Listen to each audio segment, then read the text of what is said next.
وكفى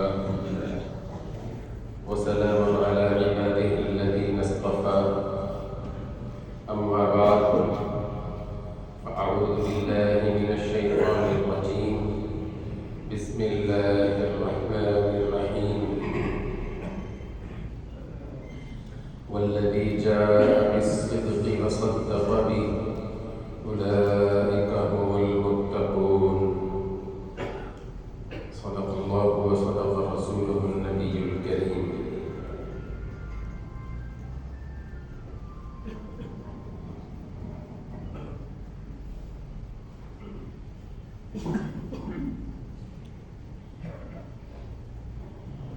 رسول اللہ صلی اللہ علیہ وسلم اس دنیا میں اللہ کی طرف سے آنے والے پیغمبروں کے سلسلے کی آخری کڑی ہے۔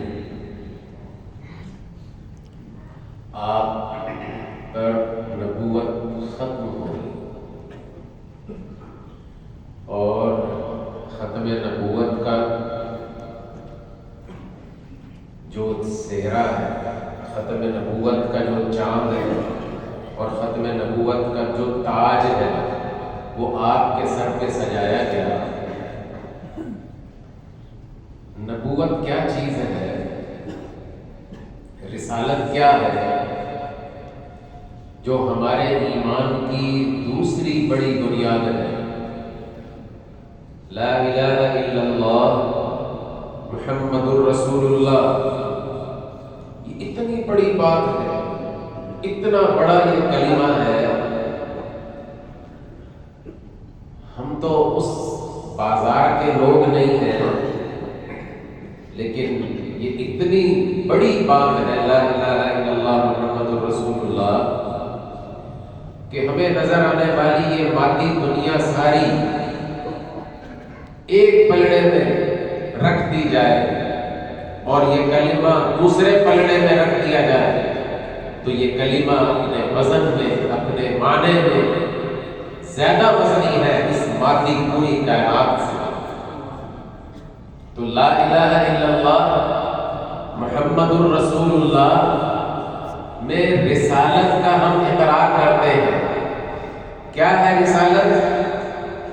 رسالت ہے ان اللہ اصطفیٰ، اللہ چن لیتا ہے کچھ لوگوں کو اور ان پر وحی آتی ہے، وہ وہی بولتے ہیں جو آسمان سے ان کے قلب پر اترتا ہے۔ فَإِنَّهُ نَزَّلَهُ عَلَى قَلْبِكَ بِإِذْنِ اللَّهِ۔ پیغمبر وہ عام دنیا کے لیڈرز اور قائد کی طرح نہیں ہوتے، وہ اللہ کے نمائندے ہوتے ہیں اور اللہ کا پیغام لوگوں تک پہنچاتے ہیں۔ ہمارے نبی صلی اللہ علیہ وسلم آخری نبی ہے اور آپ پر وحی کا سلسلہ رک گیا، آپ کے بعد وحی نہیں آئی بس جبریل آخری مرتبہ اگر کسی پر وحی لے کر آئے ہیں تو وہ محمد صلی اللہ علیہ وسلم پر لے کے آئے ہیں۔ رسول اللہ صلی اللہ علیہ وسلم نے اللہ کا پیغام لوگوں تک پہنچایا اور لوگوں پر اللہ کا رنگ چڑھایا۔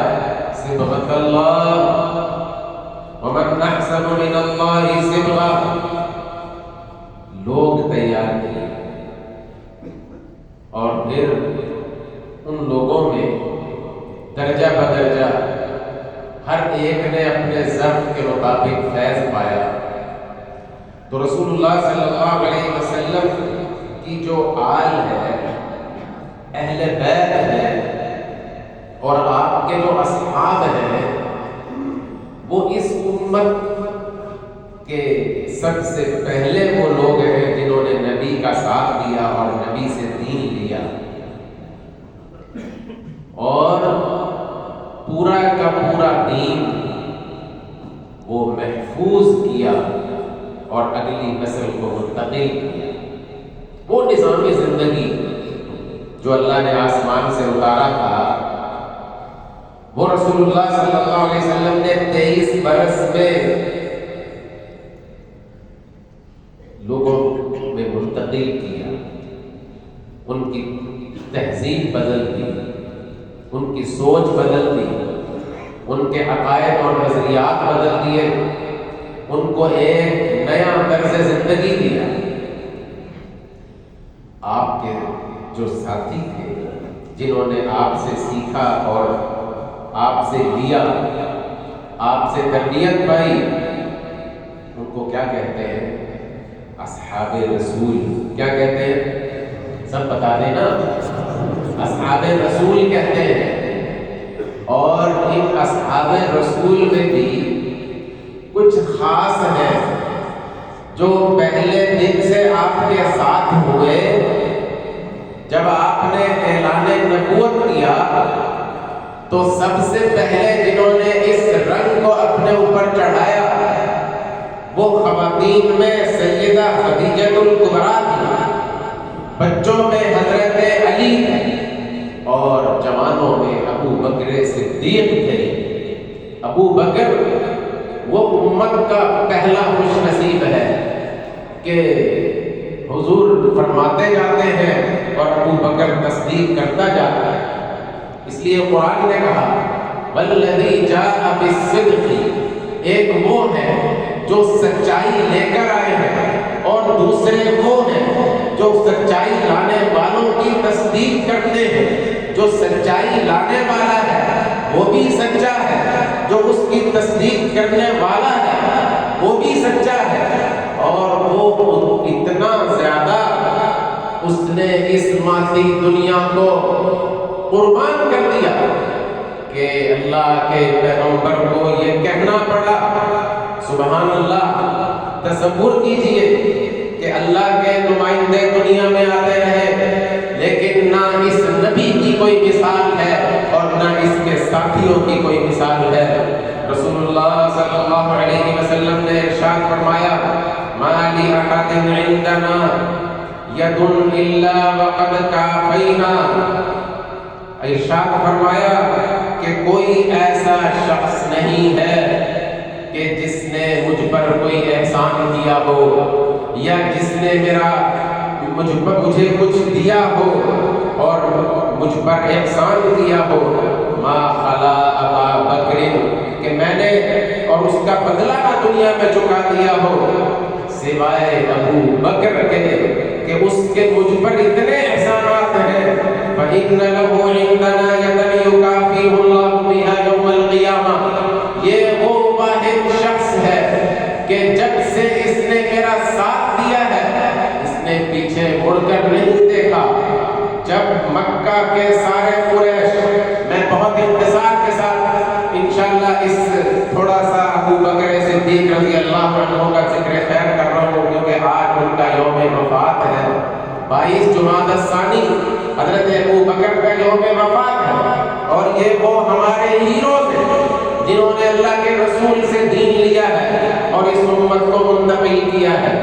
فرمایا کہ جب 13 سال آپ نے مکہ میں ایک ایک شخص کے دروازے پر جا کر اس کو دعوت دی، کچھ لوگ آپ پر ایمان لے آئے، لیکن پھر مکہ کے سرداروں نے آپ کو شہید کرنے کا منصوبہ بنایا، آپ کو قتل کرنے کا منصوبہ بنایا، پورا شہر آپ کے مخالف ہے، لیکن قربان جائیے کہ آپ ایک شخص کو ساتھ لیتے ہیں، اس کو ابو بکر کہتے ہیں، وہ اپنی جان ہتھیلی پہ رکھ کر آج اللہ کے رسول کے ساتھ نکلے ہیں، اور تنے تنہا پتھروں کا راستہ ہے، پہاڑی راستہ ہے، دشمن کا خطرہ ہے، جان کا خوف ہے، لیکن ابو بکر ہے کہ وہ ساتھ چل پڑا۔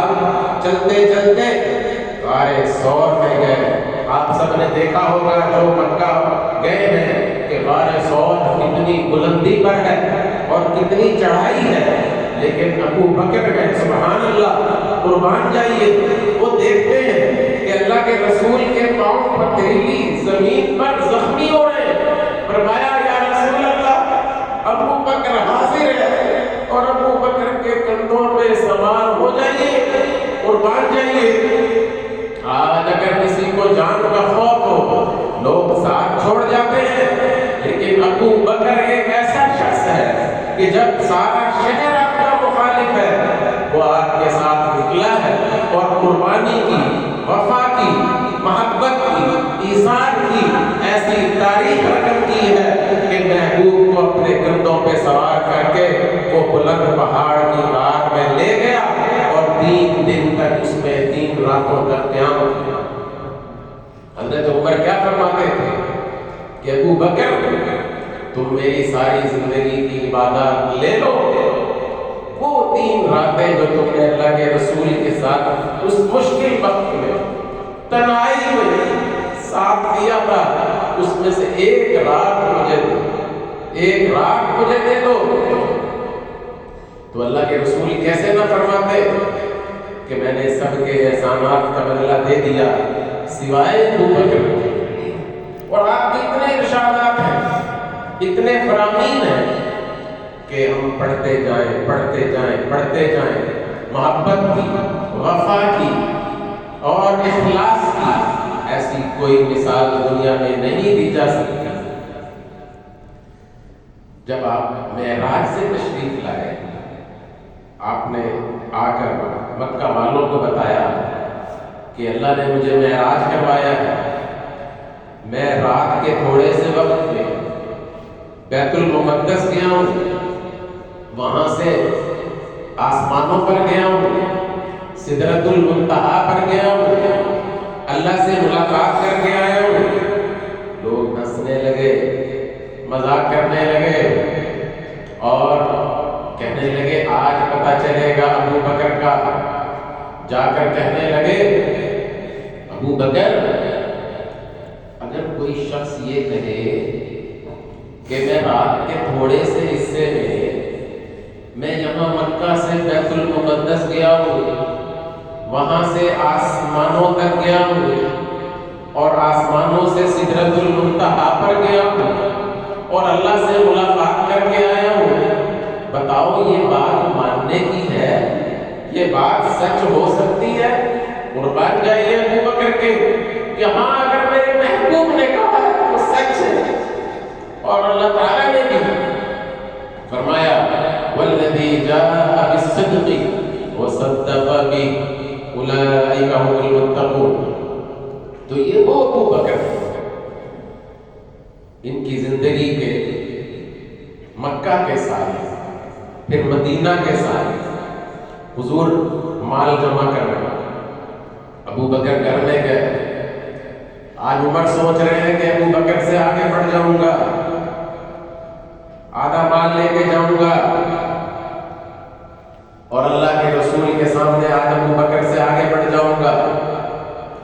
اور ادھر ابو بکر ہے کہ گھر کی دیواروں پر ہاتھ مار رہے، جیسے خواتین کی عادت ہوتی ہے کہ سوئیاں دیواروں میں لگا دیتی ہیں کہ آج اللہ کے رسول کو ضرورت ہے مال کی، تو ابو بکر اپنے گھر میں ایک سوئی بھی باقی نہیں رکھے گا سوائے اللہ کے نام کے۔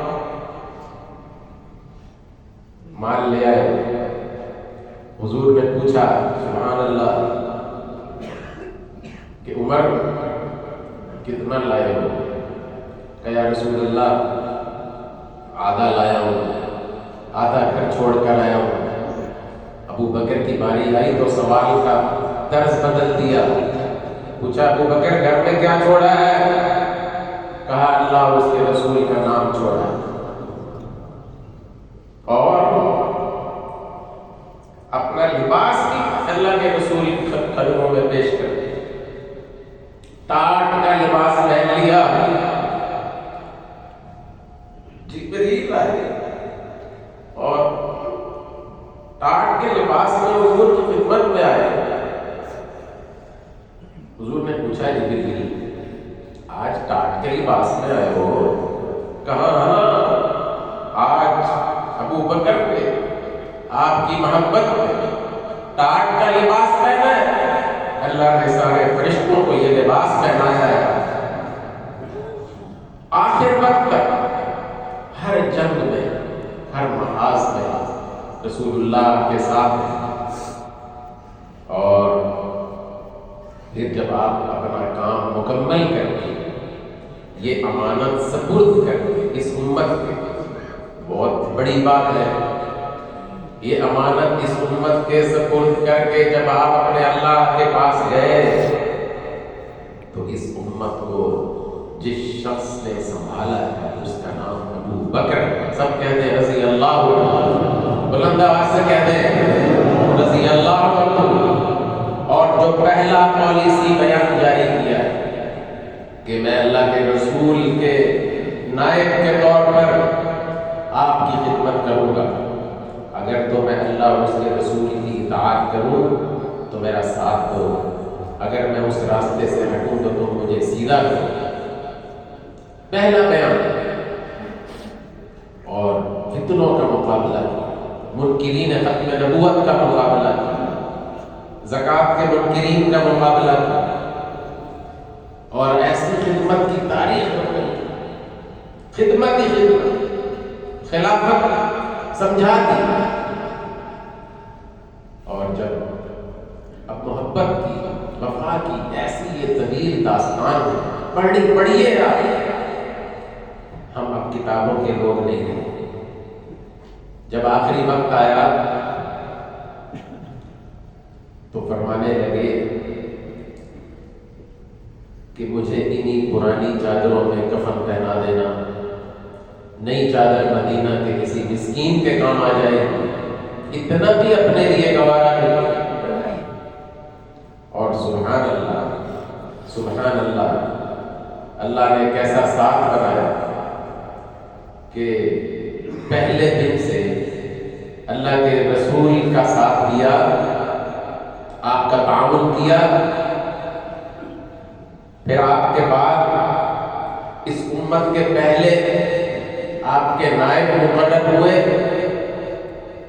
اور آج تک روضہ مبارک میں آپ کے ساتھ دفن ہے۔